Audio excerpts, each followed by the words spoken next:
mga ka-positive, no? Magandang araw sa inyo. It's me, Papa Dex. Okay. For today's biyahe, ayan, nandito tayo ngayon sa Tejero. Dahil na-invite tayo ng isang motorcycle shop, no? Kung pagkakatanda ko, bata pa lang ako, motor shop na to.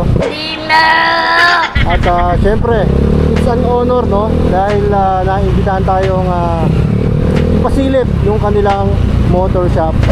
Bago ko pa malimutan, big shoutout sa mga subscribers ko sa YouTube at followers ko sa Facebook. Ayan, maraming salamat sa solid na suporta. Grabe, ang dami ng daan dito, no? So, nakakalito na talaga. Makwento ko lang, no? Way back 2008, kapag nakatanda ako talaga, 2008, dati nung nagbumotor pa ako, dumadaan ako dito. Napaka-konti pa ng mga dumadaan dito, tsaka yung mga bypass, napaka-konti pa.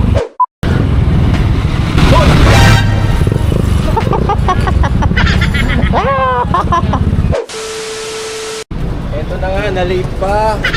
Kanina pa, mag-flash lang daw. Ano? Oh, game na. Wala ko na shot, pre. Kumuha lang. Sige. Si Papa Dex, kasama natin ngayon sa mga customer ng Basic Gear. So yun na nga mga kapasib, dito na tayo sa KBB Tejero, isa sa mga legit na motorcycle shop. Naku po, kinakabahan ako. Magandang araw po. Ako nakaka-proud po. Kamusta po? Sige po, okay lang po. Totoo talaga yun mga kapastib. Kinabahan talaga ako ng very light.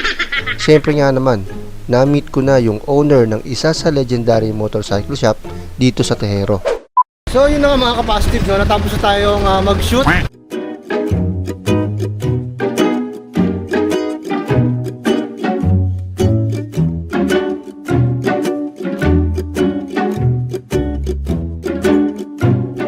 Big shoutout sa AC Care.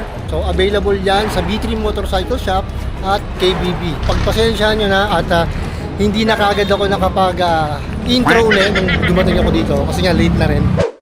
Excited din talaga akong dumayo dito sa KBB Tejero. Nakakamangha lang talaga dahil hanggang ngayon tuloy-tuloy pa din ang serbisyo ng KBB. Ang galing! Isa pa sa nagustuhan ko sa KBB, well-trained ang mga staff nila dito. Basta may sample kang pyesa, sure na alam at maaasikaso ka nila.